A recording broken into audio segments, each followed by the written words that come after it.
So are you happy with your album? Yeah. I like it a lot. Well, I mean, I wouldn't have put it out if I wasn't happy with it, you know. Country music over I've here? listened to so many styles of music. I don't cut myself off to any form of music. Right. Because I think that in music lay lots of kind of ideas and lots of different approaches lyrically and musically, and I think Ant music... lots of different approaches. Yeah, we've tried to incorporate that into the shows we do. Like, I hope the kids in LA will hear what we call the Ant Disco, which is like we put together the band made a list of every member of the band made a list of their 20 favourite singles that they thought had influenced them as an Ant. Oh, that'd be then interesting. we put that together on.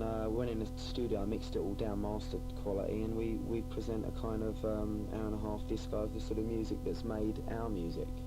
So you get everything from Link Rate to Vince Taylor. You know? Right. I think I remember reading something about that. In the we started it in England, and it went down a storm. You know, I mean, kids actually had something to listen to instead of just like looking at the floor and picking their noses and listening to some jerk-off DJ like playing sort of angelic upstarts or some other trash. And oh God, forget it. And the bins aren't big enough, so you know, we decided to make the whole thing a total event, a whole evening with the Ants, and we're very careful about that, you know, and we tried to vary it with each tour, and the one that you've got here was just freshly, I think we finished it the day before we came to America, you know, we did it especially for the States, because it's got some of the most up-to-date English stuff in it, you know, like that we don't need this fascist groove thing. You get that? You mean the music? Stuff like that. Yeah, the tour?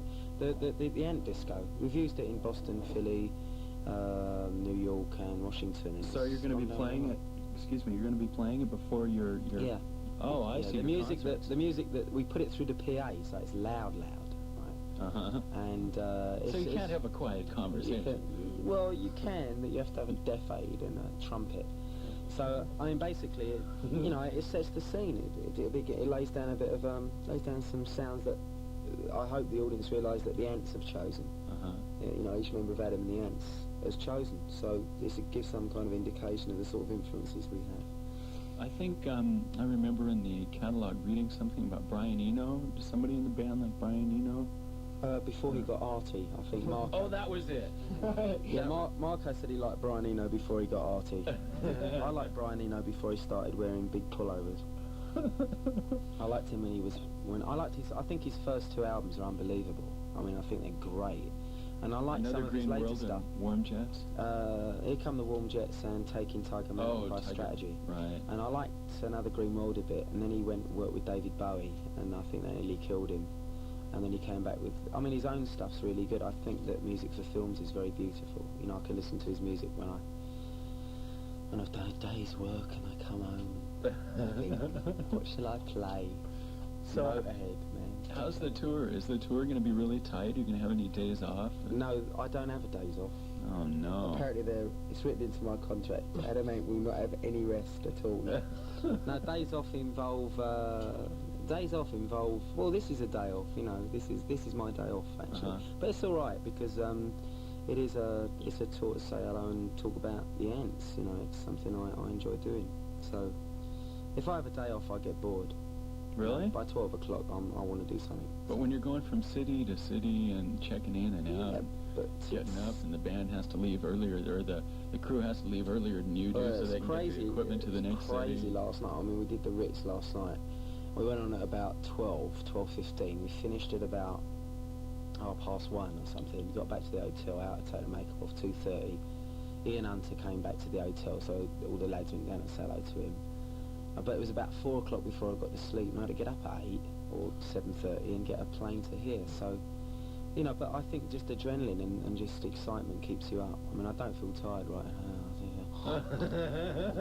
Hey, there's a cup of coffee right there. Yeah, caffeine. So you're going to be sure and come back and talk to Rodney Sunday night? Yeah, I'm coming down to see Rodney to thank him for all he's done for the Ants, and come and help him with his show. And, I don't know, tell a few jokes, you know, have a laugh.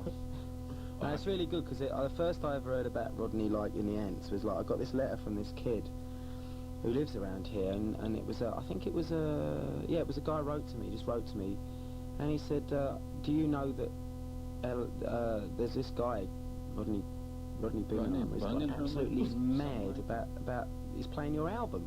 And you've got to realise when Dirt Wears White Socks came out, the English press had a meeting, and they said, we're going to hammer this album. Doesn't matter what it is, but with a title like that, hammer it.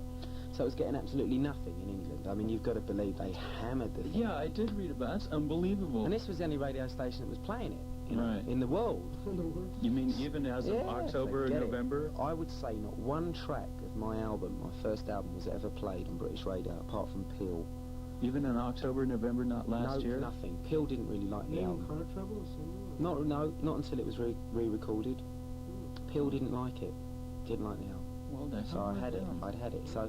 Now, Rodney's sure been saying great things about you. Shall I tell him what you said about Well, no, don't tell me because I tend to get embarrassed. But basically, we got a #1 album in England, so Rodney was right. You would be embarrassed. He backs the winners, folks. well, you know. That's Blondie. Yeah, right. I mean, in England, they only back...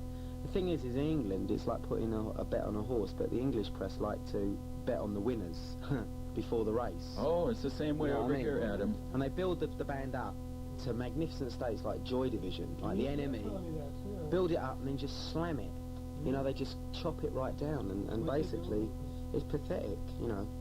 I mean, it's like one group of writers that will build up a huge following for something, and then as soon as it becomes accepted, they'll smash it to the ground. Well, that makes about as much sense as Robert Hilburn, anyway. I wonder what Robert Hilburn thinks of this album. Does anybody know? He likes it? Well, good for him, because I was going to slam the hell out of him. Page and LA Weekly, the new one is out now. We'll give Adam one. That's good. So if you can't get any good press over in England, which blows me away. Oh, we're getting it now. Well, yeah, but it's too late. We've already... I mean, but now, if they want to interview us now, we say, well, give us the front page, like the Melody Maker this week, and they have to do it. Right. Well, I mean, when America has to show them the way, that's really late. And they're getting better, because, I mean, I would say 90% of the people that were slagging Adam and the Ants are now unemployed. They don't have a job. Right, and the ones that... And it's nice to see in England, I mean, the music press is getting healthier, because what's happening is that they're putting out work to young writers like Paolo Hewitt and young guys about, 20, 22, who are freelance and work for like the Phase. Paolo does the Phase and he does a few other things. And therefore the whole thing's a bit fresher. They're like from our generation. They're not kind of, mysterious cult figures or Keith Richard impersonators and, like Nick Kent, people of that nature, who have just formed a band, by the way. So, Adam... And I reviewed his record, and I challenged him to a duel. Who is this? Nick Kent, my favourite person. Oh. My favourite uncle. His record was amazing, I couldn't believe it. Rodney, you've been playing Nick Kent? I played that one record. The Subterraneans. Sounds like he's crossed the Pretenders with... I tell you stories about Nick Kent when he came to Hollywood, and everyone supported him. Borrowed $20 from Kim Fowley. I gave him $5. Got him into all these parties and stuff. Then he went back to England and slagged all of... Yeah, right. Oh, that's why I like it. Doesn't matter. So you finally challenged the sucker. There's a guy named Sandy Robertson. Yeah, I mean, don't get me wrong. I mean, people say, like, all the interviews I do, they say, oh, you hate the press. I don't hate the press. I just like good journalism. And when there's none there, and my career's suffering because of it, I say something about it. And I think that the Ants have been very positive in clearing up the press in England, because, like, if a guy don't like the show, right, doesn't mean that there's no hope for him to ever like the show, because some people like Julie Birchall, who's real tougho, have admitted publicly that they've changed their minds, as have Dave McCulloch in this week's Sounds, done a whole bit on the Ants, and he once called me a wolf dart, some sort of terrible things. But I met the guy and I said, you write those things. He said, yeah, but let's see what's happening. And it's quite refreshing, because it can be fun, but when they carry out personal vendettas, it's dopey, forget it, because it's like they do on Marco. They did a real hatchet job on Marco recently, and Gary Tiggs this week, so... Well, you know how it is when you're a media person and you have to commit a piece of work to something and affix it in time, and then, maybe a little while later it'll be invalid. Opinions are like that, but I'm sure you realize music's like that a lot too. Yeah, but when they review gigs that they haven't even gone to, they don't like a band. So, like, some guy, this is a case. One of my favourite acts is Dexys Midnight Runners, right? It's one of my favourite bands.